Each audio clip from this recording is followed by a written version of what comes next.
अल्हम्दुलिल्लाह अल्हम्दुलिल्लाहि रब्बिल आलमीन वल आक़िबतु लिल मुत्तक़ीन वस्सलातु वस्सलामु अला सय्यदिल अंबिया वल मुरसलीन अम्मा बाद फ़ौज़ बिल्लाहि मिनश शैतानिर रजीम बिस्मिल्लाहिर रहमानिर रहीम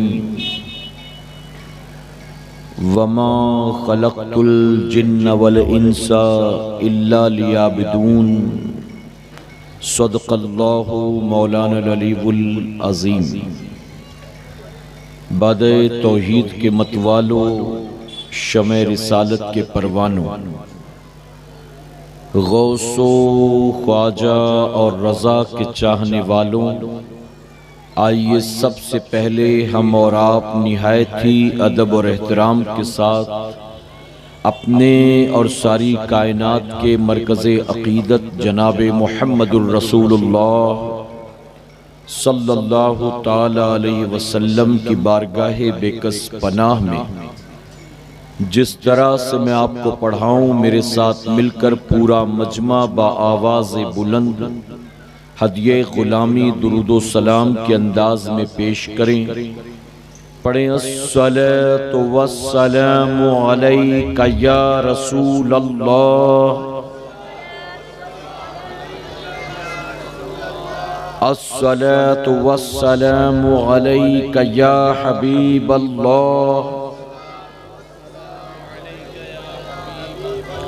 अस्सलातु वस्सलामु अलैका या नबी अल्लाह व अला आलिका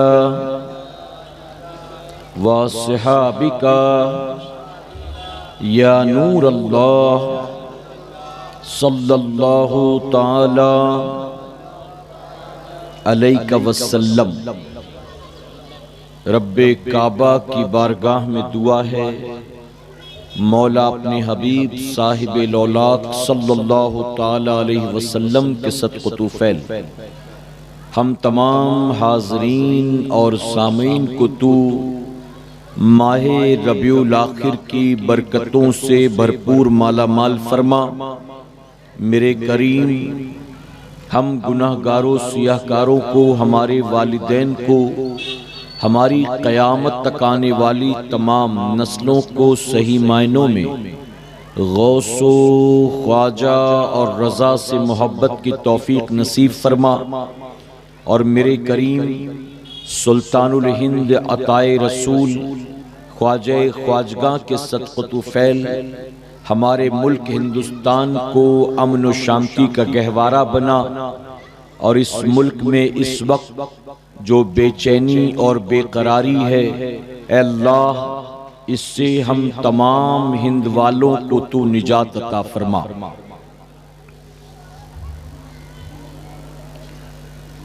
दिल लबस खौफ से पत्ता सा उड़ा जाता है। अबस का मतलब है खामखा।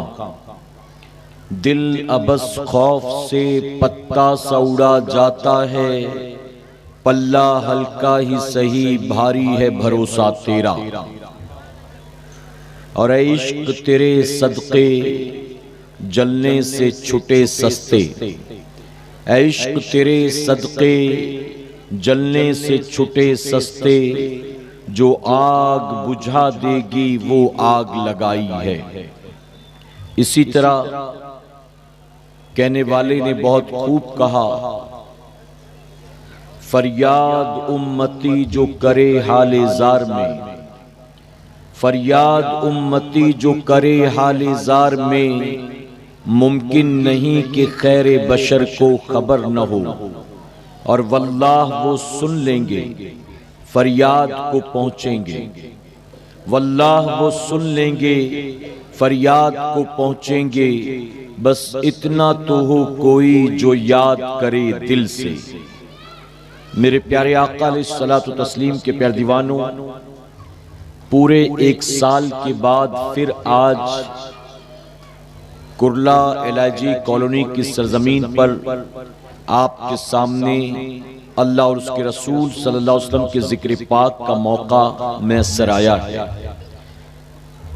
काबिल मुबारकबाद हैं आप तमाम कि जिन्हें अल्लाह ने इस पाकीज़ा महफिल में आने की तौफीक अता फरमाई, और काबिल मुबारकबाद हैं वो तमाम हमारे साथी, वो नौजवान जिन्हें अल्लाह रब्बुल इज़्ज़त ने इस महफिल पाक को सजाने की तौफीक अता फरमाया।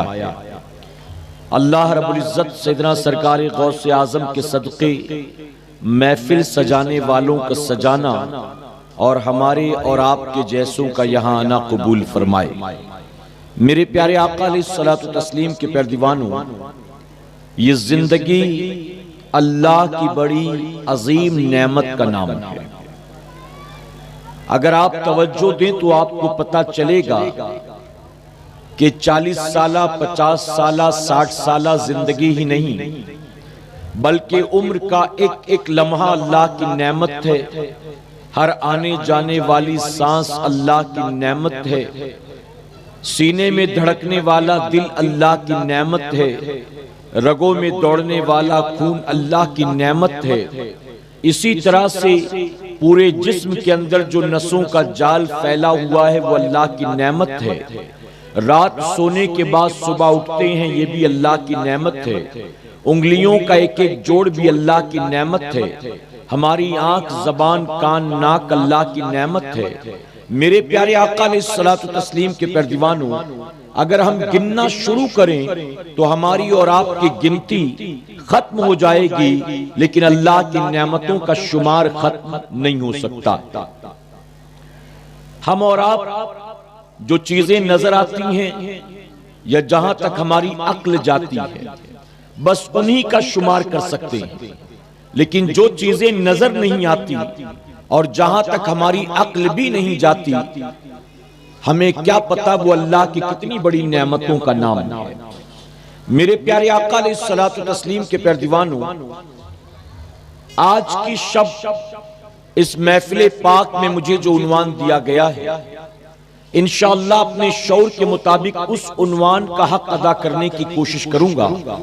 लेकिन मैं तमाम हाजरीन से ये दरख्वास्त करता हूं कि जिस्म के साथ ज़हन को हाजिर रखकर अगर मेरी गुफ्तगू को सुनेंगे तो यकीनन अल्लाह तबारक ताला उन्हें सिर्फ सुनने वाला नहीं बल्कि समझने वाला और समझकर अमल करने वाला बना देगा।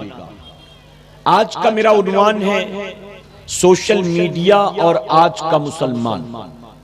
मेरे प्यारे आका अलैहिस्सलातु तस्लीम के प्यारे दीवानों, महफिल को टाइटल दिया गया जश्न गौसुल वरा का, और उसके तहत उन्वान दिया गया सोशल मीडिया और आज का मुसलमान।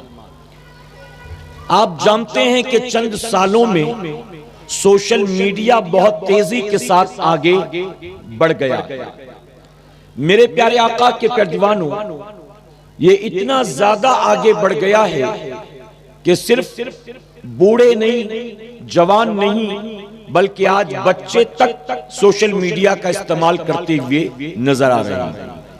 और सोशल मीडिया से मुराद सिर्फ व्हाट्सएप, फेसबुक, ट्विटर, यूट्यूब नहीं, बल्कि और भी ऐसे हजारों ऐप्स आज हमारे मोबाइल के ऐप स्टोर के अंदर मौजूद हैं कि जिनकी हमें और आपको जरूरत भी नहीं, लेकिन फिर भी तरक्की याफ्ता दौर का मुसलमान और हमारी कौम का नौजवान ऐसे ऐसे ऐप्स को भी अपने मोबाइल में डाउनलोड करके रखने की कोशिश में लगा रहता है। मेरे प्यारे आका के प्यारे दीवानों, जितने हजरात यहाँ बैठे या जहां तक मेरी आवाज पहुंच रही है, अगर आप सिर्फ अपने मोबाइल में झांक कर देखें तो आपको पता चलेगा कि आपने कई ऐसे ऐप्स भी डाउनलोड कर रखे हैं जिनको शायद आपने आज तक एक बार भी ओपन नहीं किया होगा, या रोजमर्रा की जिंदगी में जिन ऐप्स की आपको जरूरत भी नहीं पड़ती होगी, लेकिन फोन की अच्छी खासी मेमोरी है तो हमने उन ऐप्स को भी डाउनलोड करके रख दिया है। आज नहीं तो कल इसको देखेंगे, कल नहीं तो परसों इसको देखेंगे। मेरे प्यारे आका अलैहिस्सलातु तस्लीम के प्यारे दीवानों, ऐप स्टोर्स के अंदर मौजूद इन हजारों ऐप्स में यकीनन बहुत सारे ऐप्स हमारे और आपके काम के हैं, फायदे के हैं, और अक्सर ऐप्स ऐसे हैं जो हमारे और आपके फायदे और काम के नहीं, बल्कि कहूं तो गलत नहीं होगा, हमारे अपने मोबाइल्स के अंदर कई ऐसे ऐप्स भी हैं कि अगर उनको डिलीट कर दिया जाए तो हमारी जिंदगी में कोई फर्क पड़ने वाला नहीं। उन ऐप्स की वजह से हम और आप नामे आमाल में नेकियां नहीं बल्कि गुनाह लिखवाते हैं, हमें और आपको इसका भी ख्याल नहीं। मेरे प्यारे आका अलैहिस्सलातु तस्लीम के प्यारे दीवानों, याद रखें, इंटरनेट ये बहुत काम की और बहुत फायदेमंद चीज है। मौजूदा दौर में साइंसदानों की एक बहुत बड़ी कामयाबी का नाम इंटरनेट है, जो सैकड़ों सालों से रिसर्च करते आते थे, 20 सालों से रिसर्च करते आते थे। मुसलसल रिसर्च के बाद उनको कामयाबी मिली और इंटरनेट वजूद में आया।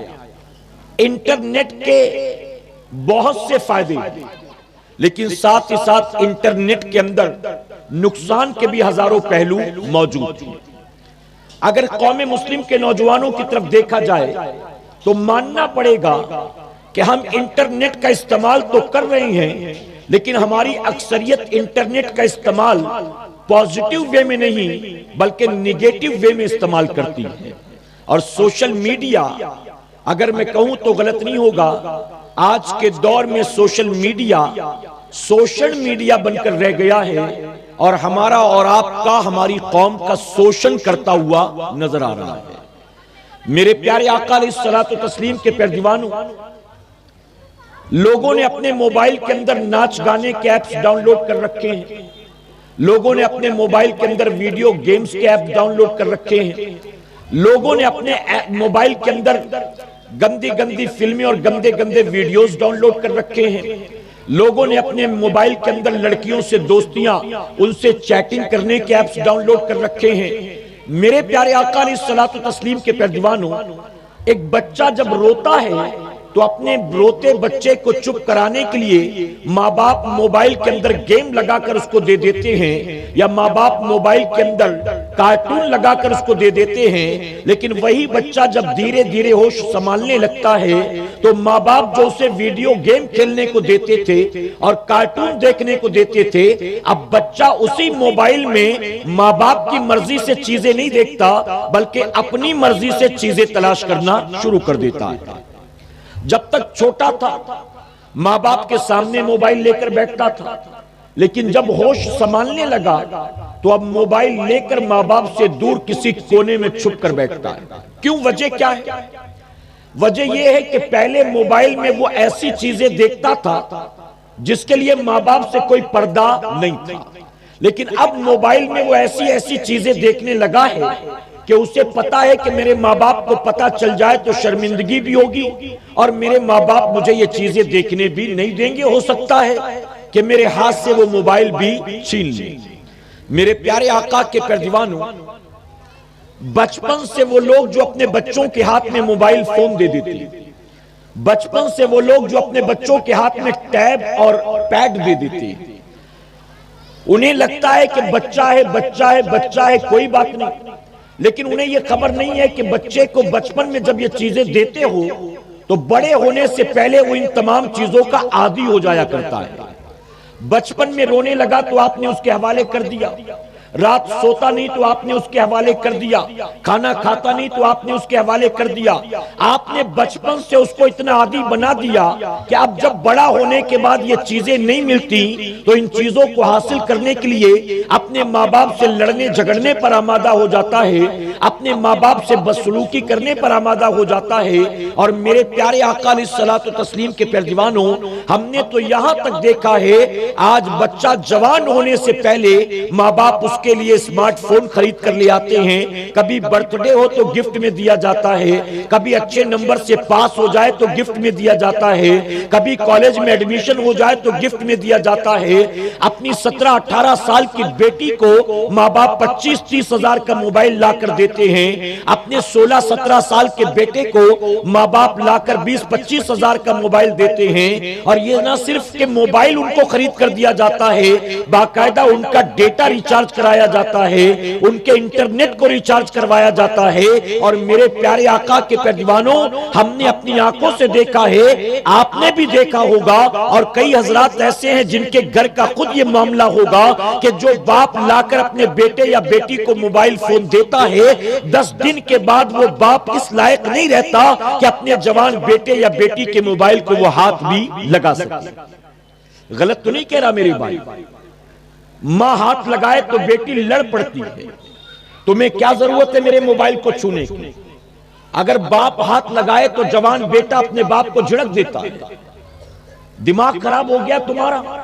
एक बात कितनी बार मैं तुम्हें समझाऊं? मैंने तुमसे कहा मेरे मोबाइल को हाथ मत लगाया कर। बूढ़ा बाप डरता हुआ कहता है कि तू बाथरूम में था और 3 बार मिस कॉल आया, इसीलिए मैंने देखा, सोचा कि देखूं किसका फोन है, इसलिए मैंने उठा लिया। तो बेटा कहता है कि 3 बार नहीं 100 बार भी आए तुम मेरे मोबाइल को हाथ नहीं लगाना।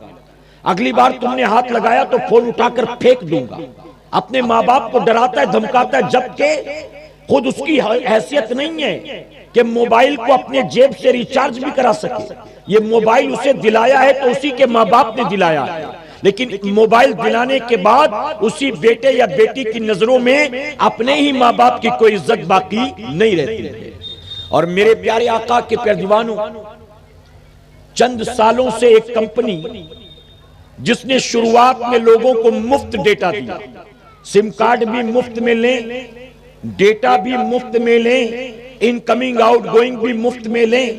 पहले लिमिट थी 6 महीने की, फिर एक्सटेंड कर दिया और 6 महीने के लिए। उसके बाद मिनिमम चार्जेस, उसके बाद चार्ज थोड़ा और बढ़ाया गया, उसके बाद डेटा की लिमिट कर दी गई। मेरे प्यारे आका के पैरदीवानों, ताज्जुब होता है, अरे किसी ने अगर आपको सोने का चाकू लाकर दे दिया और कहा ये चाकू मेरी तरफ से आपके लिए तोहफा है, तो क्या उस चाकू को अपने पेट में मार लोगे? उस चाकू से अपना गला काट दोगे? उस चाकू से अपने माँ बाप का कत्ल कर दोगे? अरे कंपनी ने अगर मुफ्त में डेटा दिया था, आपने डेटा लिया, काश कितना अच्छा होता आपने पॉजिटिव वे में उस मुफ्त डेटा का इस्तेमाल किया होता। लेकिन हमारी कौम के नौजवानों का हाल यह है, जब से कंपनी ने मुफ्त डेटा देना शुरू किया, हमारी गलियों में रात को आवारा कुत्ते कम हो गए हैं, कौम मुस्लिम के नौजवान आवारा ज्यादा नजर आने लगे।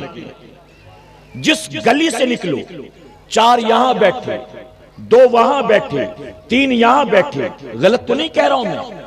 हर चौक चौराहे पर आपको रात भर मिल जाएंगे। यह हमारी कौम के नौजवानों का हाल। मुफ्त डेटा हाथ क्या लगा, हमारे नौजवानों ने अपनी जहन्नम तैयार करनी शुरू कर दी।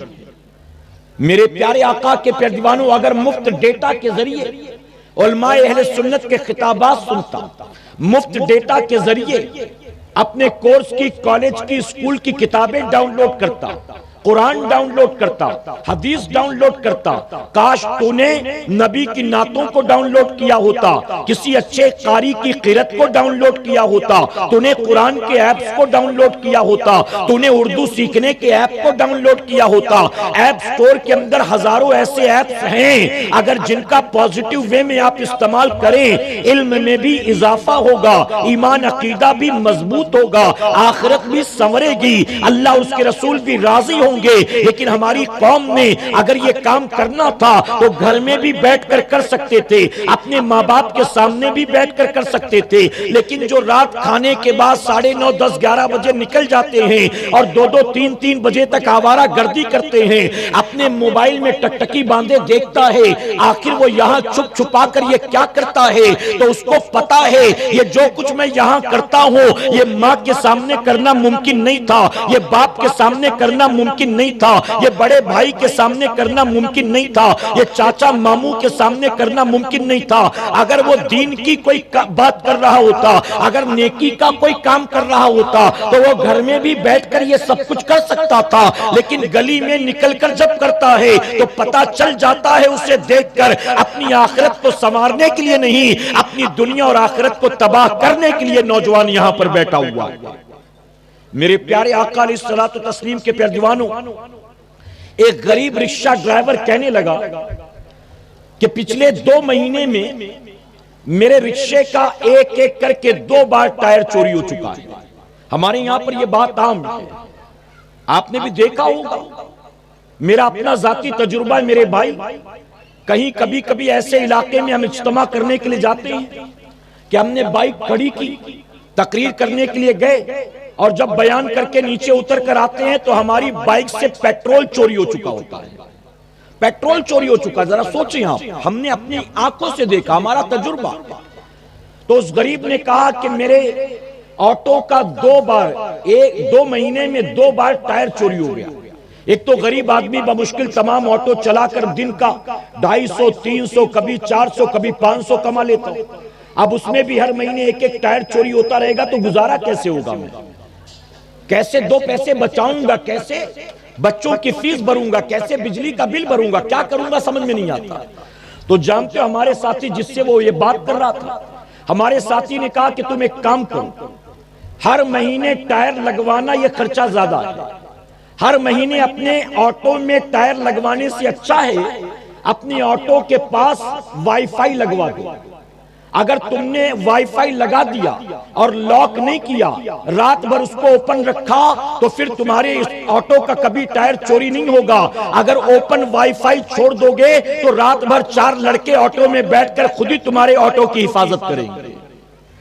ऐसा होता है कि नहीं होता बताइए? जहां पर वाईफाई ओपन हो, जहां पर भी 4 लड़के, 2 लड़के, 6 लड़के बैठे हो, आप आसपास जाकर वाईफाई अपना ऑन करके देखना, वहां पर किसी का वाईफाई ओपन रह गया होगा और उसी वाईफाई के चक्कर में वो रात भर बैठे हुए। हमने तो ऐसे नौजवानों को भी देखा, ये जो बीएमसी के टॉयलेट्स होते पूरी रात उसकी दीवार पर बैठे रहते, बीएमसी की टॉयलेट्स की दीवार पर पूरी रात बैठे चैटिंग कर रहे होते, डाउनलोडिंग कर रहे होते, फॉरवर्डिंग कर रहे होते, पता नहीं क्या क्या कर रहे होते। उन्हें ये पता नहीं मैं कहां बैठा हूं, ये कोई इज्जत की जगह है, ये कोई अच्छे लोगों के बैठने की जगह है? पान की दुकान के बाहर, चाय की होटल के बाहर, चौक चौराहे पर दुकान वाला दुकान बंद करके 12-1 बजे चला गया, उसके बाद उसके ओटे पर रात भर बैठे हुए। मेरे प्यारे आका अलैहिस्सलातु तस्लीम के प्यारदीवानों, हम ये समझते हैं कि हम बहुत अच्छा काम कर रहे हैं, जबकि मैं मिंबरे रसूल पर मौजूद हूं। मैं जिम्मेदारी के साथ कहना चाहूंगा, वो जो रातों को पबजी खेला करते हैं, वो जो रातों को लूडो खेला करते हैं, वो जो रातों को 3 पत्ती खेला करते हैं, वो जो रातों को लिवरपूल खेला करते हैं, वो जो रात भर फेसबुक व्हाट्सएप पर चैटिंग करते हैं, वो जो रात भर यूट्यूब पर गंदे गंदे वीडियो डाउनलोड करके उसके मजे लिया करते हैं, उन्हें इस बात का अंदाजा नहीं है कि वो लम्हा लम्हा अपनी जिंदगी के लम्हात को बर्बाद कर रहे हैं। जितना वक्त वो यहाँ जाया करते हैं, कल कयामत के दिन अल्लाह तबारक तआला उनसे एक एक लम्हे का हिसाब लेने वाला है। और जानते हो मेरे आका ने हदीस मुबारका में फरमाया, 5 सवाल ऐसे हैं जब तक कयामत में बंदा उसका जवाब ना दे ले, अपनी जगह से पैर उठाने की भी मोहलत नहीं मिलेगी। जब तक इन 5 सवालों का तुम जवाब नहीं दे लेते हो, अपनी जगह से हिल भी नहीं सकोगे। और जानते हो वो 5 सवाल क्या हैं? आका फरमाते सबसे पहला सवाल होगा, बता तूने अपनी जिंदगी को कहां गुजारा था? तूने अपनी जिंदगी को कहां गुजारा था? उसके बाद हुजूर अकरम सल्लल्लाहु अलैहि वसल्लम फरमाते दूसरा सवाल होगा, बता तूने अपनी जवानी को कहां गुजारा था? जरा सोचे कि जवानी भी तो इसी जिंदगी में आती है ना, इसी जिंदगी का हिस्सा है जवानी। लेकिन फरमाया गया कि जिंदगी का भी हिसाब होगा और स्पेशली जवानी का भी हिसाब होगा। जब रब फरमाएगा बता तूने अपनी जवानी को कहां गुजारा था, क्या कहेंगे? LIG कॉलोनी की गलियों में मैंने जवानी को गुजारा था, लड़कियों के पीछे सीटियां बजाने में मैंने जवानी को गुजारा था, रात भर 3 पत्ती खेलने में मैंने जवानी को गुजारा था, रात भर यूट्यूब पर गंदे गंदे वीडियो डाउनलोड करने में मैंने जवानी को गुजारा था, फेसबुक पर लड़कियों से दोस्तियां करने और उनकी तस्वीरें शेयर करने में मैंने जवानी को गुजारा था, व्हाट्सएप पर रात भर चैटिंग करने में मैंने जवानी को गुजारा था, मैंने जवानी की हर रात 4-4 घंटे पबजी खेलने में गुजारा था। मैं पूछता हूं कयामत में जब रब फरमाएगा बता बंदे तूने अपनी जवानी को कहां गुजारा था, तो हम में आप में कितने हजरात होंगे तो इस सवाल का जवाब दे लेंगे। और ये ना सोचना कि मैं खामोश रह जाऊंगा तो बच जाऊंगा, नहीं नहीं, अगर कोई गलती गलती करते हो और वालिद साहब डांटने लगते हैं और शर्मिंदगी से सर झुकाकर खड़े हो जाते हो, तो मुमकिन है थोड़ी डांट डपट के बाद वालिद साहब कहें हट जा मेरी आंख के सामने से, और फिर कुछ देर के बाद उनका गुस्सा ठंडा हो जाए। आप यहाँ मुमकिन है कि चुप रहकर लोगों की डांट डपट और मारपीट से अपने आप को बचा लो, लेकिन है मुसलमानों, कयामत के दिन तुम तो खामोश रहोगे, लेकिन तुम्हारे हाथ गवाही देंगे कि हम रात भर कहां थे, तुम्हारे पैर गवाही देंगे कि हम रात भर कहां थे, तुम्हारी आंखें गवाही देंगी कि हम रात भर कहां थे। हुजूर अकरम सल्लल्लाहु अलैहि वसल्लम फरमाते हैं उस वक्त बंदा अगरचे खामोश होगा, अल्लाह उसके जिस्म के एक आज़ा को ज़बान देगा और उसके अपने जिस्म के आज़ा उसके खिलाफ गवाही देंगे। हाथ कहेगा मौला तूने इसके हवाले मुझे किया था, तूने इसके मातहत मुझको रखा था, मैं तो शराब के प्याले उठाना नहीं चाहता था, लेकिन मैं क्या करता, ये मुझे शराब के अड्डे पर ले जाता था, ये शराब के प्याले उठवाता था, मैं ताश के पत्ते फेंटना नहीं चाहता था, लेकिन मैं क्या करता, ये मुझसे ताश के पत्ते फिटवाता था। ऐ अल्लाह मैं शराब के प्यालों को छूना नहीं चाहता था, लेकिन ये मुझसे उठवाता था, शराब के जाम छलकाता था। ऐ अल्लाह तेरी नाफरमानी का कोई काम मैं करना तो नहीं चाहता था, लेकिन मैं क्या करता, मैं तो मजबूर था, मैं इसके मातहत था और इसने तेरे नाफरमानी के लिए मेरा इस्तेमाल किया। पैर उसके खिलाफ गवाही देंगे, उसकी आंखें उसके खिलाफ गवाही देंगी, उसके कान उसके खिलाफ गवाही देंगे। जब जिस्म के सारे आज़ा खुद बागी हो जाएं तो बताओ अल्लाह की पकड़ से हमें कौन बचा सकता है। ऐ सरकारे मदीना के पैरवानों, आज जानते हो अगर ये कोई कहे कि मैं शराब नहीं पीता, अल्लाह का शुक्र है मुझे कोई नशा नहीं, मैं सिगरेट नहीं पीता, अल्लाह का शुक्र है मुझे कोई नशा नहीं, मैं मावा जर्दा गुटखा नहीं खाता, अल्लाह का शुक्र है मुझे कोई नशा नहीं। मैं कहता हूं ये सारी चीजें नशे की तो हैं, लेकिन है मुसलमान तूने शायद गौर नहीं किया, आज के दौर का सबसे खतरनाक नशा इंटरनेट भी है। आज लोगों को इंटरनेट का नशा हो चुका है, जब तक मोबाइल को देख न ले उन्हें चैन नहीं आता है। यहाँ तक कि मस्जिद में 2 रकात नमाज पढ़ने जुमा की जाते हैं,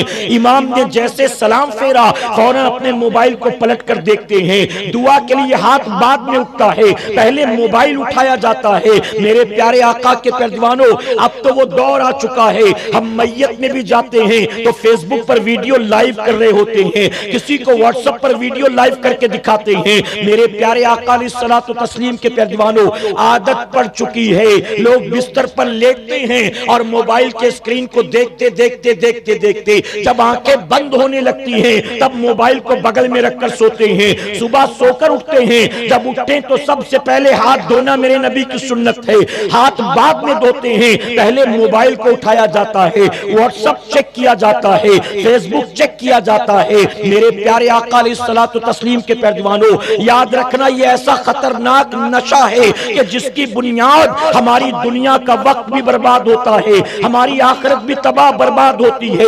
और मोबाइल पर जितना वक्त भी रोजाना आप जाया करते हो, हम आपको व्हाट्सएप करने से मना नहीं करते, लेकिन हर वक्त इसी पर लगे रहो, क्या ये जरूरी है? आपको हम जो है किसी से कॉल करके बात करने से मना नहीं करते, वीडियो कॉल करके माँ बाप को देखने से मना नहीं करते, बीवी बच्चों को देखने से मना नहीं करते। आप इन चीजों का इस्तेमाल करो, एक तो पॉजिटिव वे में करो और दूसरा जरूरत के मुताबिक इस्तेमाल करो। हर वक्त इसी में लगे रहोगे तो याद रखना इसके चक्कर में आपकी जिंदगी का रोजाना कितना वक्त जाया होगा, आपके पास इसका कोई हिसाब किताब नहीं होगा। और मैं अपनी कौम के नौजवानों से कहना चाहूंगा, ऐ रात रात भर मोबाइल में लगे रहने वाले नौजवान, अगर तू मोबाइल के स्क्रीन को रोजाना 2 घंटे 4 घंटे 6 घंटे 8 घंटे नहीं 24 घंटे भी देख, टकटकी बांधकर 24 घंटे देखता रहे, तेरे नामे आमाल में मुमकिन है कि गुनाहों में इजाफा हो, नेकियों में इजाफा नहीं होगा। मुमकिन है कि नामे आमाल के गुनाह में इजाफा हो, नेकी में इजाफा नहीं होगा। लेकिन अगर तूने एक लम्हे के लिए भी मोबाइल के स्क्रीन को आंख के सामने से हटाया और बूढ़ी माँ को देख लिया, बूढ़े बाप को देख लिया, तो मेरे आका फरमाते एक नजर पड़ने पर अल्लाह तुझे एक मकबूल हज का सवाब अता फरमाएगा। हमारे बाप दादा के पास व्हाट्सएप नहीं था, हमारी नानी दादी के पास पबजी नहीं था, तो क्या करते थे वो? आज जो वक्त हम इस पर बर्बाद करते हैं, ये वक्त वो अपनी औलाद की तरबियत में खर्च किया करते थे, ये वक्त अपने माँ बाप की खिदमत में खर्च किया करते थे। ये वक्त अपने बीवी बच्चों के साथ गुजारा करते थे। होता क्या था, जब इंटरनेट पर वक्त बर्बाद करने के लिए नहीं था, वक्त माँ बाप की खिदमत में लगाते थे। अल्लाह तबारक तआला माँ बाप की खिदमत की बुनियाद उन गरीबों की रोजी में बरकत अता फरमाता था। जब उनके पास व्हाट्सएप, फेसबुक, पबजी नहीं था, अपने वक्त को औलाद की तरबियत पर खर्च करते थे। नतीजा क्या होता था, उनकी औलाद जवान होकर नचनिया गवैया नहीं बनती थी, बल्कि अपने माँ बाप की आंखों की ठंडक बनती थी, अपने माँ बाप के लिए सदक़े जारिया बना करती थी। लेकिन आज हमारे पास टाइम नहीं, हमारे पास अल्लाह के सजदों के लिए टाइम नहीं, हमारे पास रात रात भर पबजी खेलने के लिए टाइम है, अपनी बूढ़ी माँ के सिरहाने बैठकर उसकी तबीयत पूछने के लिए टाइम नहीं, रात के अंधेरे में अपने बूढ़े बाप का पैर दबाने के लिए टाइम नहीं, हमारे पास कुछ पढ़ने लिखने के लिए टाइम नहीं। मैं आपसे पूछता हूं, LIG कॉलोनी में रहने वाले वो तमाम नौजवान जो पूरी पूरी रात दोस्तों को जमा करके पबजी के चक्कर में तबाह बर्बाद करते, कभी किसी रात कुछ पढ़े लिखे लोग, मस्जिद के जिम्मेदारान, मस्जिद के इमाम साहब निकले रात के 1 बजे, 2 बजे, 3 बजे, और ये मुसलमान जो छोटी छोटी टुकड़ियां, टोलियां बनाकर बैठे होते, इनके पास जाकर कहे, बेटा हर रात मैंने तुझे यहां बैठा हुआ देखा मोबाइल के साथ, तू हर रात बैठा कर, मुझे कोई तकलीफ नहीं, लेकिन मुझे आज हम तेरे पास आए हैं स्पेशली तुझसे कुछ पूछने के लिए। अगर वो कहेगा पूछो, क्या पूछना है, उससे कहना कि तुम 5 लोग हो ना, एक एक करके तुम 5 कलमा पढ़कर सुना दो। तू पहला कलमा सुना, तू दूसरा कलमा सुना, तू तीसरा कलमा सुना। मेरे प्यारे आका के पैरवानों, नतीजा जानते हो हाथ क्या लगेगा? अरे कलमा पढ़ने वाले माँ बाप के घर में पैदा हुआ, 22 साल का हो गया, लेकिन 5 कलमा याद नहीं होगा।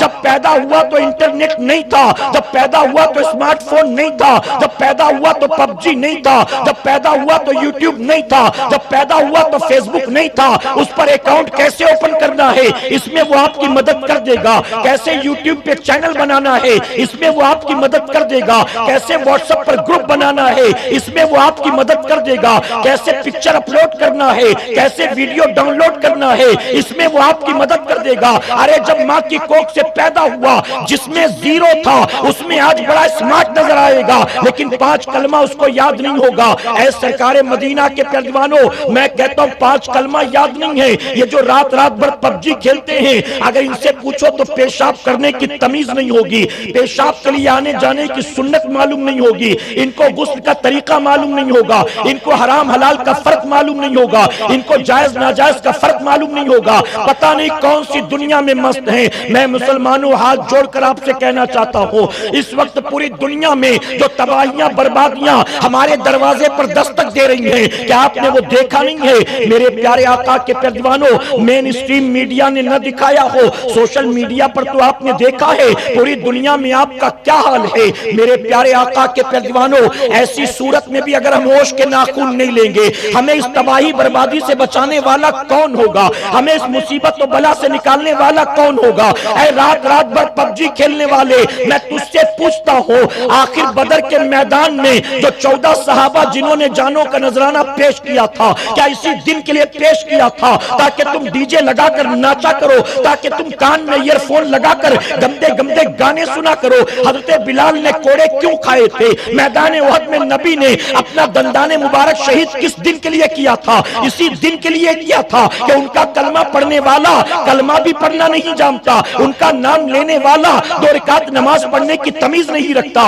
मेरे प्यारे आका के पैरवानों, कहलाने को हम सब मुसलमान हैं, अगर पूछा जाए ये आबादी किसकी है, कहेंगे आबादी मुसलमानों की है। ये मकानात किसके हैं? ये मकानात मुसलमानों के हैं। ये दुकानें किसकी हैं? ये दुकान मुसलमानों की है। ये बच्चे जो खेलते हैं किसके हैं? ये बच्चे मुसलमानों के हैं। ये बारात जो जाती है किसकी है? ये बारात मुसलमानों की है। ये बच्चियां जो आ रही है किसकी है? ये बच्चियां, ये औरतें मुसलमानों की हैं। हम सब के सब कहलाते मुसलमान हैं, लेकिन मैं माजरत के साथ कहूंगा, हम मुसलमान सिर्फ नाम के रह गए हैं, हम काम के मुसलमान बाकी नहीं रहे। वरना याद रखना, अगर मुसलमान काम का बन जाता है अगर मुसलमान सिर्फ नाम का नहीं रहता बल्कि अमलन मुसलमान बन जाता है तो जो आज जिल्लतें हैं वो जिल्लतें नहीं होती, जो रुसवाइयां हैं वो रुसवाइयां नहीं होती। आज कोई कहता है बीवी हमारी बात नहीं मानती, हजरत हमने खिलाने पिलाने में कोई कमी नहीं की, जहां चाहा घुमाया है, जो चाहा खिलाया है, इसके बावजूद हर दूसरे दिन मुझसे लड़ती है, मेरी बात नहीं मानती। माँ बाप कहते औलाद मेरी बात नहीं मानती, कभी बड़ा भाई कहता छोटा भाई मेरी बात नहीं मानता, कभी बड़ी बहन कहती छोटी बहन मेरी बात नहीं मानती। आज हम कहते हैं तुम्हारे अपने अगर तुम्हारी बात नहीं मानते हैं तो तुम दुनिया को शिकायत करते हो, तुम्हारे अपने तुम्हारी बात क्यों नहीं मानते हैं? जरा ये भी तो सुनते चलो, ऐ तुम्हारी बातें जो नहीं मानते इस पर तुम्हें तकलीफ होती है, अपने दिल पर हाथ रखकर जवाब दो, क्या तुम अपने मौला की बात मानते हो? जब तुम अपने मौला की बात नहीं मानते तो तुम्हारे जैसे बंदे तुम्हारी बात कैसे मानेंगे? वरना जो मौला की बात मानता है उसका नाफरमान कोई नहीं होता। हम अल्लाह की बात नहीं मानते, हमारी बीवी हमारी बात नहीं मानती, हम अल्लाह की बात नहीं मानते, हमारा बेटा हमारी बात नहीं मानता, हम अल्लाह की बात नहीं मानते, हमारे भाई बहन हमारी बात नहीं मानते। गरीब नवाज अल्लाह की बात मानते हैं, पृथ्वीराज चौहान के ऊंट भी गरीब नवाज की बात मानते हैं। गरीब नवाज अल्लाह की बात मानते हैं, अन्ना सागर के पानी कहते कतरा गरीब नवाज की बात मानता है। गरीब नवाज अल्लाह की बात मानते हैं, उनके मुरीद नहीं उनकी जूतियां भी उनकी बात मानती है। हमारी बात कोई क्यों नहीं मानता है? ऐ सरकारे मदीना के प्यारे दीवानों, हमने अल्लाह और उसके रसूल के फरमान से बगावत की है। हमारे पास शादियों में जाने के लिए टाइम, हमारे पास बारात में 2-2, 3-3 घंटे देने के लिए टाइम, हमारे पास वलीमे के लिए और चिल्ले के लिए टाइम, हमारे पास टाइम नहीं तो अल्लाह का सजदा करने के लिए टाइम नहीं। हमारी नस्लें तबाही बर्बादी की तरफ जा रही है। ये रात रात भर पबजी खेलना तुम्हारे लिए फायदेमंद साबित होगा, ये रात रात भर लूडो और 3 पत्ती खेलना तुम्हारे लिए फायदेमंद साबित होगा। मुझे तो कभी कभी गैरत आती है, कहते हुए हमने 18, 20, 22 साल के जवानों को यह आवारागर्दी करता नहीं देखा सिर्फ, बल्कि 45, 50, 55 साल के लोग भी रात भर इसी में लगे रहते हैं। किसी इलाके से निकल जाओ, अधेड़ उम्र के 4 आदमी बैठे हुए, बीच में एक मोबाइल रखा हुआ है, एक एक करके उस पर हाथ लगाते जाते, टच स्क्रीन वाले मोबाइल की स्क्रीन को टच करते। थोड़ी थोड़ी देर में हमने जाकर झांक कर देखा कि क्या है भला ऐसा, तो पता चलता है लूडो खेल रहे, लूडो खेल रहे। मैं कहता हूं एक अधेड़ उम्र का आदमी जो रात के 2-2:30 बजे बीवी बच्चों से निकलकर दूर लूडो खेलता हो, कल जब उसका बेटा आवारा बनेगा तो किस मुंह से अपने बेटे को मना करेगा? अपने बेटे को कहेगा कहां था 2 बजे, कहां था 3 बजे? तो बेटा भी 2 टूक जवाब देगा, अब्बा मुझे मत सिखाओ, मैंने भी तुम्हारी रातों को देखा, मैंने भी तुम्हें आवारागर्दी करता देखा। फिर क्या जवाब दोगे, किस मुंह से रोकोगे? ऐ सरकारे मदीना के प्यारे दीवानों, मैं आपसे पूछता हूं, मुझे जवाब दो। मार्केट में जितने ऐप्स आते हैं, क्या हर ऐप का डाउनलोड करना हमारे लिए लाजिम है? हर ऐप का? अगर आपके मोबाइल में टिकटॉक ना हो तो कोई फर्क पड़ेगा? खाना नहीं खाया जाएगा, सुबह उठा नहीं जाएगा, तबीयत खराब हो जाएगी। आपके मोबाइल में पबजी ना हो तो कोई फर्क पड़ना है? ऐसा नहीं, ऐसा तो नहीं कि 2 घंटे पबजी खेलता हूं तो कारोबार बड़ा अच्छा होता है, जिस दिन टिकटॉक पर वीडियो बनाता हूं उस दिन धंधा बहुत अच्छा होता है। ऐसा है मेरे भाई? अच्छा, फिल्म देखते हो तो फिल्म देखने से मां की इज्जत दिल में बढ़ जाती है, फिल्म देखने से बाप की मोहब्बत दिल में बढ़ जाती। क्या फायदा हो रहा है भला बताओ? टीवी सीरियल देखकर क्या फायदा? बिग बॉस देखकर क्या फायदा? कौन बनेगा करोड़पति देखकर क्या फायदा? मैं कहता हूं ये सारे खुराफात और बुराई की चीजें देख देख कर तुम्हें फायदा क्या मिलता है? मेरे प्यारे आका के प्यारे दीवानों, आज जैसे लोग 4-4, 5-5 घंटे बैठे होते ना पबजी खेलते हुए, ऐसा लगता है कि चंद सालों के बाद यही नौजवान रात को डायपर पहनकर बैठेगा पबजी खेलने के लिए कि मेरा गेम स्टार्ट टू फिनिश 12 घंटे रहेगा, मुझे पेशाब करने भी जाने की फुर्सत नहीं है। वो डायपर पहनकर बैठेगा कि पेशाब पैखाना भी इसी में करूंगा, लेकिन पूरा गेम जब तक खत्म नहीं होता अपनी जगह से नहीं उठूंगा। यह हाल है हमारी कौम का। एक अल्लाह के वली बैठे हुए गौर करते हैं कि मेरी उम्र कितनी हो गई। आज तो हम सबको पता है कि हमारी उम्र क्या है, हमारे पास बाकायदा डॉक्यूमेंट्स मौजूद। लेकिन उस दौर में जब ये चीजें नहीं होती थी, आप बैठे गौर करने के लिए कि मेरी उम्र कितनी, बहुत देर गौर और फिक्र करने के बाद अंदाजा लगा कि मैं 60 साल का हो गया। ज़ारो कतार रोना शुरू कर दिया। मुरीदों ने पूछा कि हुजूर रोने की वजह क्या? तो जानते हो क्या जवाब देते हैं? फरमाते हैं कि मेरी उम्र आज पता चला कि 60 साल की हो गई। एक साल में 365 दिन होते, तवज्जो है ना आपकी? एक दिन में 365 दिन होते, मैं 60 साल का हो गया। मेरे रोने की वजह यह है कि अगर मैंने एक दिन में सिर्फ एक गुनाह भी किया तो 60 साल में मैं लाखों गुनाह कर चुका। अब अगर कयामत में अल्लाह ने सिर्फ एक गुनाह की वजह से मुझे पकड़ लिया तो फिर मैं अल्लाह की पकड़ से अपने आप को भला कैसे बचाऊंगा? एक गुनाह की वजह से अल्लाह ने पकड़ लिया तो एक गुनाह की पकड़ से अल्लाह से अपने आप को कैसे बचाऊंगा? जरा सोचो, ये कौन कह रहा था? ये वो लोग थे कि जिनकी पूरी की पूरी रातें मुसल्ले पर गुजरा करती थी। ये वो लोग थे कि जिनका जीना भी अल्लाह की रजा के लिए, जिनका मरना भी अल्लाह की रजा के लिए, लेकिन इसके बावजूद खौफे खुदा का ये आलम था, आखिरत का ये डर था। आज मैं पूछता हूं, जो रातों को पबजी खेलते हैं उन्हें कभी आखिरत का ख्याल आता है? मैं कहता हूं, ऐ मुसलमान, तूने हर रात बैठकर पबजी में न जाने कितने दुश्मन मारे होंगे। क्या कभी सोचा जिस दिन तुझे मौत आएगी तेरा अंजाम क्या होगा? जिस दिन तू मरेगा तेरा हश्र क्या होगा? अजीब अलमिया है हमारी कौम की। लोग टिकटॉक पर वीडियो बनाकर फेमस होना चाहते हैं और ये समझते हैं कि मैं टिकटॉक स्टार बन जाऊं तो दुनिया में बड़ा नाम होगा, चर्चे होंगे, इज्जत होगी। मैं कहता हूं तुम टिकटॉक स्टार बन भी जाओ, तुम यूट्यूबर बन भी जाओ, तुम्हारे फेसबुक के फॉलोअर, ट्विटर के फॉलोअर लाखों में भी हो, बताओ तुम्हारे मरने के बाद जब कब्र में अजाब होगा, इन लाखों फॉलोअर्स में से कोई एक भी तुम्हें कब्र के अजाब से बचा सकता है? कोई एक भी?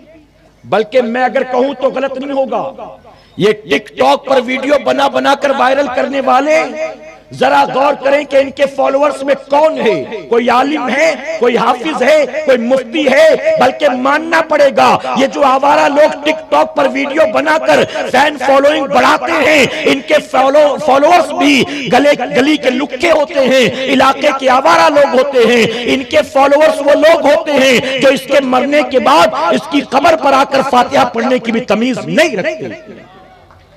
ऐसे आशिक पैदा करके तुम्हें मिलना क्या?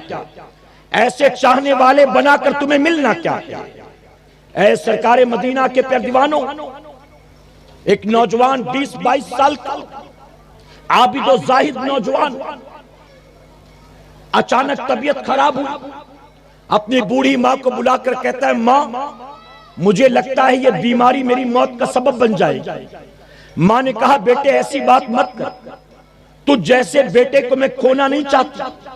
बेटे ने कहा, मां जिंदगी और मौत पर कुदरत अल्लाह रखता है, अगर अल्लाह ने इस बीमारी की वजह से मौत लिखा है तो मुझे कौन बचा सकता है? ऐ मां, तुझे तकलीफ देने के लिए मैंने नहीं बुलाया, बल्कि मैं तुझे सिर्फ ये बताने के लिए मैंने बुलाया कि जब मेरा इंतकाल हो जाए तो तू मेरी इन 3 बातों पर अमल करना। मां ने कहा, कौन सी बात? तवज्जो से सुने। जवान आबिदो जाहिद नेक फरमाबरदार बंदा बेटा कहने लगा, मां जब मेरा इंतकाल हो जाए तो तू लोगों को मत बताना कि मेरा इंतकाल हो गया, वरना लोग खुश होंगे कि गुनाहगार मारा गया, जमीन का बोझ कम हुआ, एक गुनाहगार बंदा दुनिया से रुखसत हुआ। मां तू किसी को बताना मत। उसके बाद उसने कहा, मां मेरी मौत के बाद एक रस्सी का फंदा मेरे गले में डालना और पूरे घर के चारों तरफ मुझे घसीटना और घसीट कर ये कहना, अल्लाह के नाफरमान का यही अंजाम होता है, अल्लाह के बागी का यही हश्र होता है। मां का कलेजा मुंह को आ गया, ये क्या कह रहा है? ये मेरा जवान बेटा जो आबिदो जाहिद नेकोकार, जिसने कभी मुझे आज तक उफ तक नहीं कहा, मेरा दिल नहीं दुखाया, वो कैसी बातें कर रहा है? फिर उसके बाद कहता है, मां मेरी तीसरी बात, जब मुझे दफन कर लिया जाए तो मेरी तदफीन के बाद मेरी कब्र पर खड़े रहकर थोड़ी देर मेरी बख्शिश की दुआ कर देना।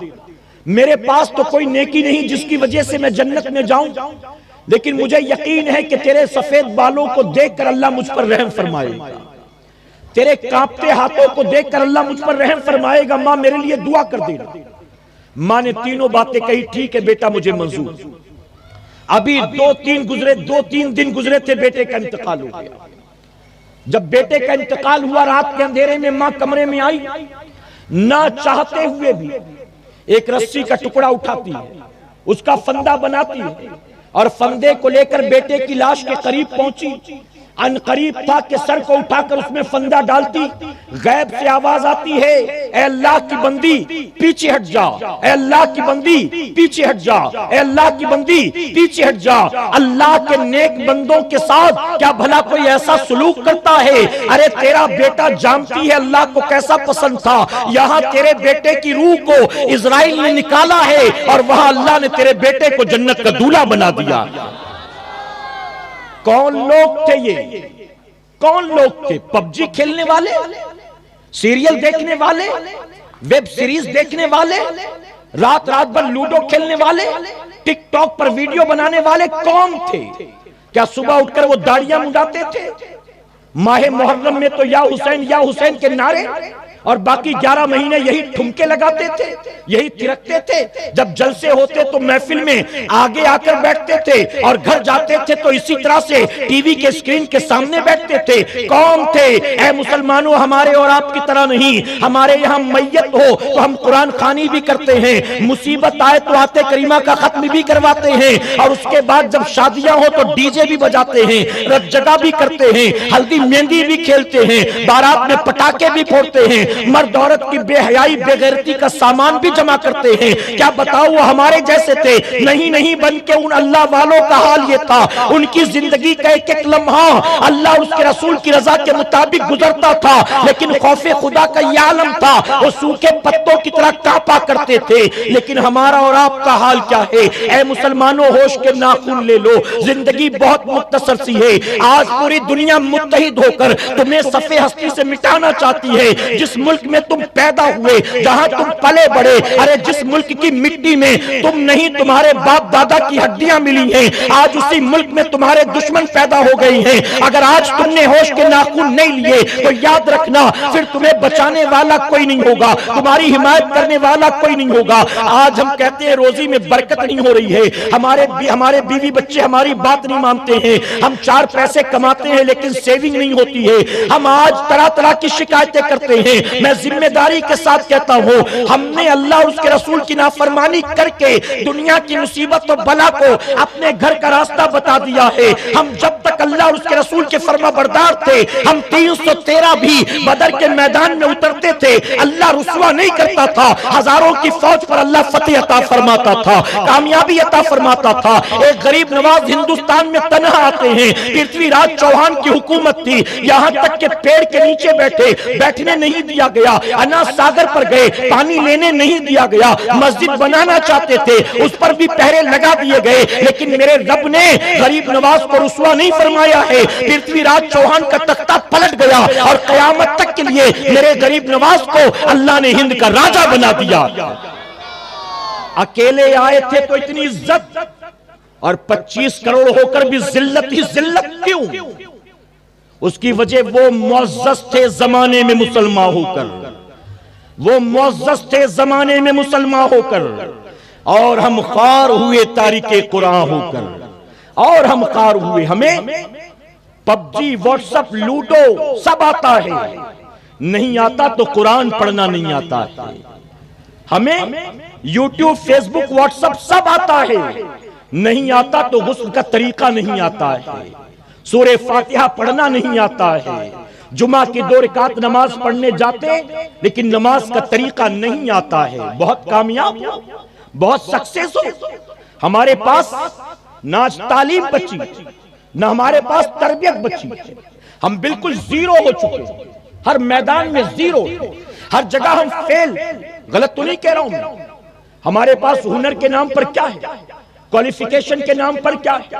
कितने लोग हैं जो बड़ी बड़ी डिग्रियां लेकर बैठे हैं, कितने लोग हैं जो बड़ी बड़ी नौकरियां कर रहे हैं, कितने लोग हैं जो करोड़ों के टर्नओवर का बिजनेस कर रहे हैं। कहां हो तुम, किस मैदान में तुम तो? बस टिकटॉक स्टार बन जाओगे तो कामयाब हो जाओ।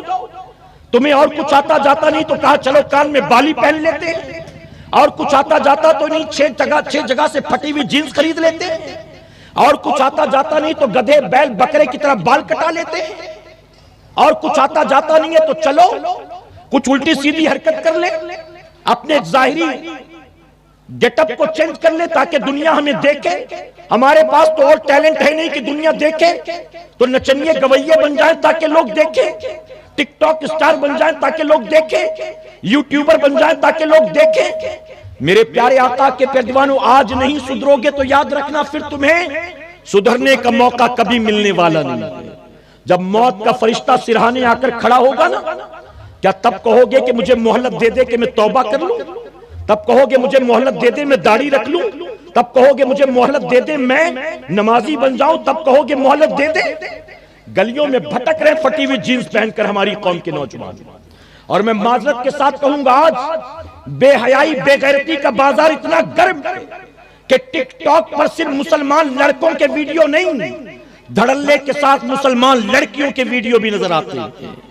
जिस नबी ने अपनी कौम की बच्चियों को पर्दे का हुक्म दिया, जिस नबी ने अपनी कौम की औरतों को यह कहा तुम कुरान की तिलावत भी करो तो आवाज इतनी बुलंद ना हो कि गैर महरम तुम्हारी आवाज को सुन सके, जिस नबी ने ये तालीम दी जब तुम नमाज पढ़ती हो तो तुम्हारे सर के बाल क्या ऐसे दुपट्टा लपेटो कि बालों की रंगत भी नजर नहीं आनी चाहिए, तुम्हारी चोटी बाल दूर की बात है, अगर बालों का रंग भी नजर आ गया दुपट्टे से तो नमाज वाजिबुल लियादा हो जाएगी। जरा सोचो, जिस नबी ने अपनी कौम की औरतों को यह तालीम दी हो, आज उसी कौम की बच्चियां टिकटॉक पर दुपट्टे हटा के वीडियो बनाती हैं, डायलॉग बोल रही हैं, गाने गा रही हैं, वीडियो के सामने ठुमके लगाती हैं और समझती हम बहुत फेमस हो रहे हैं, हम बहुत कामयाब हो रहे हैं। ऐ सरकारे मदीना के पहलवानों, हमने एक हाजी साहब को देखा, हाजी साहब बड़े नोन और मशहूर थे। हमने पूछा बाबा कितने हज किए आपने? कहते 3 हज कर चुका हूं, 11 उम्रा कर चुका हूं। उनकी घर की शादी में हम शामिल थे।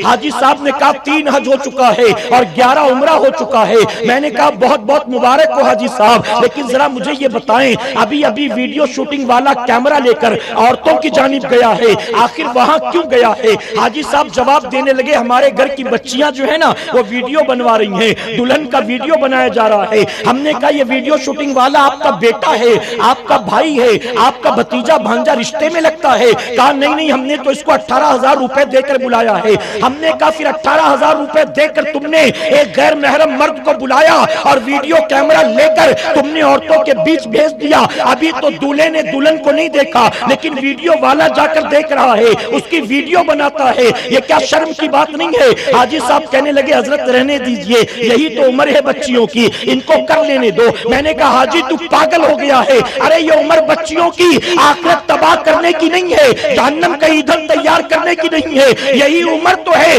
बच्चियों की आखिरत को संवारने की, उन्हें शर्म हया का पैकर बनाने की, उन्हें पर्दे का पाबंद बनाने की। तू समझता है वीडियो बनाने दे, उम्र है उनकी बन जाने दे। नहीं नहीं, ये उम्र उनकी आखिरत को संवारने की है, ये उम्र खातून जन्नत के नक्शे कदम पर चलने की है, ये उम्र हस्ते ज़ैनब की सीरत को अपनाने की है, ये उम्र हज़रत राबिया बसरिया बनने की है, ये उम्र बर्बादी की नहीं है, तबाही की नहीं है। मैं कहता हूँ आज बच्चियां वीडियो बनाती हैं, क्या बाप अंधा हो गया है? आज बच्चियां वीडियो बनाती हैं, क्या माँ को नजर नहीं आता है? जब पूरी दुनिया में तेरी बेटी का वीडियो वायरल होता है, तुझे अपनी बेटी पर गुस्सा नहीं आता बल्कि खुश होता है, ये वीडियो मेरी बेटी का है, ये वीडियो मेरी बेटी का है। कैसी बेगैरती और बेहयाई का मामला है। ऐ सरकारे मदीना के पहलवानों, जाते जाते आखिरी बात अर्ज करना चाहूंगा, वो बच्चियां जो वीडियो बनाती हैं टिकटॉक पर और टिकटॉक स्टार बनने के चक्कर में लगी हुई हैं, हमारी कौम के वो नौजवान जो टिकटॉक स्टार बनने के चक्कर में लगे हुए हैं, अपनी आखिरत को याद कर लो। ये दुनिया बहुत मुख्तसर है, जी जी कर कितने साल जी लोगे, तुम्हें तो पता नहीं 40 कभी हो सकोगे कि नहीं हो सकोगे, तुम्हें तो पता नहीं 50 तक पहुंचोगे कि नहीं पहुंचोगे, तुम्हें तो पता नहीं 60 तक पहुंचोगे कि नहीं पहुंचोगे। मेरे नबी ने फरमाया था दुनिया जैसे जैसे आगे बढ़ेगी उम्रें सिमटती चली जाएंगी, उम्रें कम होती चली जाएंगी। पहले की उम्मत की उम्रें 100-100, 200-200 साल की होती थी, 500-500, 1000-1000 साल की होती थी। अब तो उम्रें कम होती चली जा रही हैं। कितने साल जिंदा रहेंगे हम और आप नहीं जानते हैं। ऐसे में अपनी आखिरत को बनाना है कि अपने आप को टिकटॉक स्टार बनाना है, फैसला हमारा और आपका है। ऐ सरकारे मदीना के परदीवानों, आखिरी बात, हजरत ज़ैनब इमाम हुसैन की बहन, खातून जन्नत की बेटी, करबला के मैदान में जिन्होंने अपने 2 बेटे कुर्बान किए थे औन मोहम्मद के नाम, 2 बेटे। जानते उनके पड़ोसी एक सहाबी, तवज्जो है आप, एक सहाबी हजरत ज़ैनब के पड़ोसी, कहते मैं 15 साल तक ज़ैनब के पड़ोस में था, लेकिन ज़ैनब को कभी बिन नकाब और हिजाब के देखना तो दूर की बात, 15 साल में कभी ज़ैनब को मैंने नकाब में भी नहीं देखा, कभी नकाब में भी घर से बाहर नहीं निकली। 15 साल हो गए मैंने नहीं देखा। एक मर्तबा यही हजरत ज़ैनब बीमार है बहुत ज्यादा, शौहर ने कहा ज़ैनब चलो डॉक्टर के पास तुम्हें दिखा लाऊं। हजरत ज़ैनब कहने लगी कि आप जाएं मर्ज बताकर दवा ले आए, मैं नहीं चलूं। उनके शौहर ने कहा ज़ैनब शरीयत ने इजाजत दी है, उज़्र है, तुम चल सकती हो, डॉक्टर को दिखा सकती हो।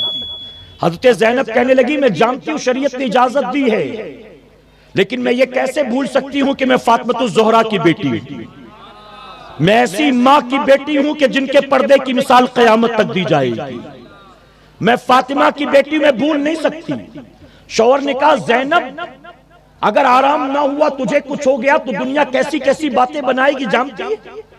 तो हस्ते ज़ैनब ने जानते हो क्या कहा था, अपने शौहर से कहा था मेरे शौहर नामदार आप परेशान ना हो, अगर इस बीमारी की वजह से अल्लाह ने मेरी मौत लिखा है तो मैं आपके साथ चल के दवा ले आऊं तो भी मौत से मुझे कोई बचा नहीं सकता, और अगर इस बीमारी में मेरी मौत नहीं लिखी तो दवा आप भी ना लाए मैं भी ना लाऊं, मुझे बीमारी से कोई फर्क पड़ना नहीं है। कहां हैं आज बताओ ऐसी औरतें, कहां हैं? आज तो मॉल में जाने के लिए लड़ती हैं, आज तो शादी में जाने के लिए लड़ती हैं, आज तो जुम्मागी और जगह में जाने के लिए लड़ती हैं, आज तो बहन के बच्चे के चिल्ले में जाने के लिए शौहर की नाक में दम किए हुए। आज तो ऐसी औरतें, अगर हमने सबने मिलकर मेहनत की और अपने अपने आप को बदलना शुरू कर दिया तो याद रखना वो दिन दूर नहीं है, हमारी आने वाली नस्लों का मुकद्दर रोशन होगा इंशाअल्लाह। और अगर हमने आज होश के नाखून नहीं लिए, रात भर हमारी कौम के नौजवान आज भी आवारागर्दी करेंगे, टिकटॉक पर वीडियो बनाएंगे, रात रात भर पबजी खेलेंगे, तो याद रखना फिर इस कौम को तबाही बर्बादी से कोई बचा नहीं सकता है।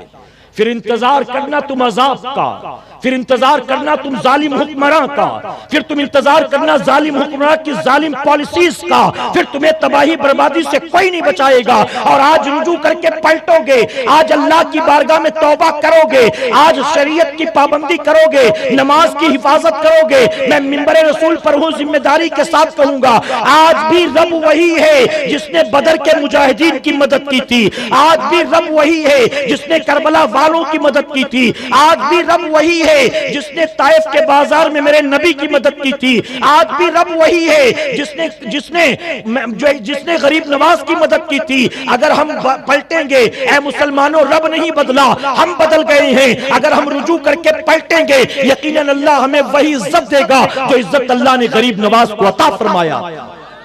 अल्लाह अपने महबूब पाक के सदके हमें आपको सबको कहने सुनने से ज्यादा अमल की तौफीक अता फरमाए। दरमियाने गुफ्तगू मुझसे जाने अनजाने में कोई गलती खामी रह गई, आप सबको गवाह बनाकर सच्चे दिल से तौबा करता हूँ। रब मेरी तौबा कबूल फरमाए और हमारी इस महफिल पाक को अल्लाह क़यामत में हमारे लिए, हमारे वालिदैन के लिए बख्शिश और निजात का जरिया बनाए।